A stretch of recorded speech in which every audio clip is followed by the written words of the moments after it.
À quoi sert le théorème de Thalès? Ça sert à déterminer une longueur. Mais attention, pas dans n'importe quelle situation. Pour utiliser le théorème de Thalès, il te faut avant tout deux triangles. Soit les triangles vont s'emboîter de cette façon-là, c'est la configuration classique, soit ils vont s'aligner de cette façon, c'est la configuration en papillon.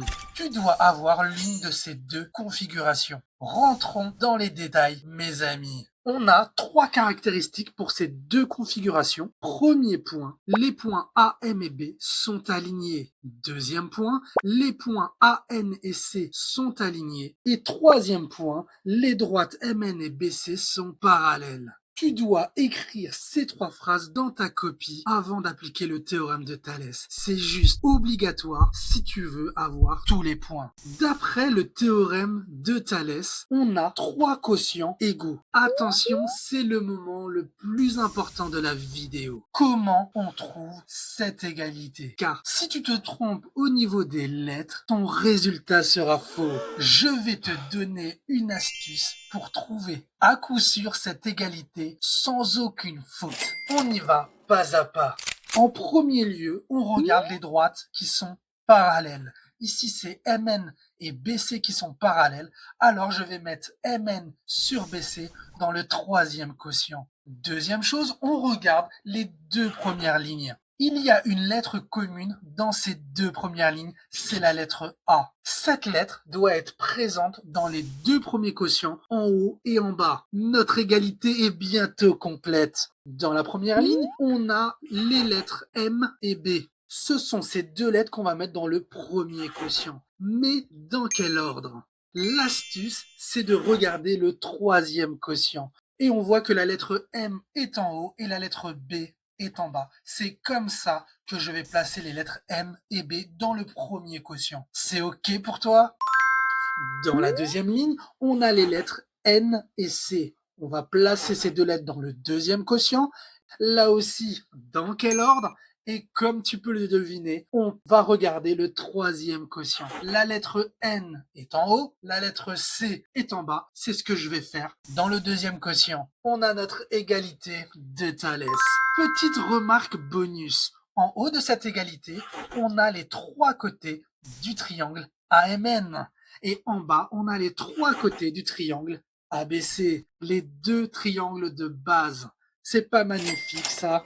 Voyons un exemple tombé au brevet. Il s'agit d'un jardin botanique dont l'apparence est celle d'un quadrilatère ABCD. On connaît certaines longueurs et on nous dit que les segments AC et BD se coupent au point E. Et la question est de trouver la longueur CD. Une question comme ça au brevet coûte 5 points. Pour répondre à cette question, je te conseille de reporter toutes les longueurs de l'énoncé dans le schéma. Est-ce que pour trouver CD, je suis dans l'une ou l'autre de ces configurations? Et la réponse est oui, la deuxième. Je te montre ça sur le schéma. On y va avec les trois phrases que tu dois mettre dans ta copie. Premier point, les lettres A, E et C sont alignées. Mettre juste cette phrase te rapporte 0,75 points.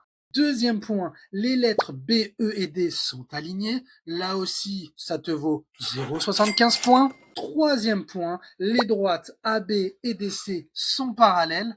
Et justement, on ne le sait pas, car dans l'énoncé, rien ne nous le dit. Par contre, si on observe de plus près le schéma, on voit que les droites AB et DC sont perpendiculaires à la droite AD. Petit retour en sixième, si deux droites sont perpendiculaires à une même troisième droite, alors ces deux droites sont parallèles. Je peux alors confirmer que les droites AB et DC sont parallèles, mais on va justifier, car elles sont perpendiculaires à la même droite AD. Tu viens de gagner un point supplémentaire. Alors, d'après le théorème de Thalès, on a l'égalité des trois quotients. Tu te souviens comment on fait pour ne pas se tromper? On part des droites parallèles. Ici, c'est AB et DC. C'est ce que je vais mettre dans le troisième quotient. C'est good. Maintenant, on regarde les deux premières phrases. On a la lettre E en commun. c'est ce que je vais mettre dans les deux premiers quotients en haut et en bas. Dans la première ligne, j'ai les points A et C. C'est ce que je vais mettre dans le premier quotient et je vais m'aider du troisième quotient. Le A est en haut, le C est en bas. C'est nickel. On est bon. Maintenant, dans la deuxième ligne, on a les points B, D. C'est ce que je vais mettre dans le deuxième quotient. J'utilise le troisième quotient. B est en haut, D est en bas. C'est good.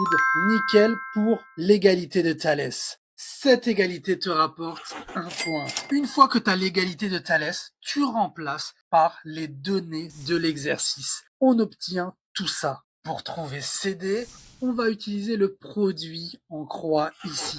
Tu te souviens, on fait la multiplication en diagonale et on divise par le dernier nombre. Ça donne DC est égal à 750 fois 500 divisé par 250. Ce produit en croix te rapporte 0,75 points.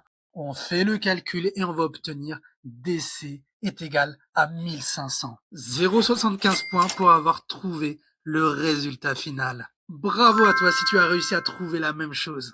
J'espère que tu as compris comment on applique le théorème de Thalès. Je te dis à très bientôt. Salut à toi.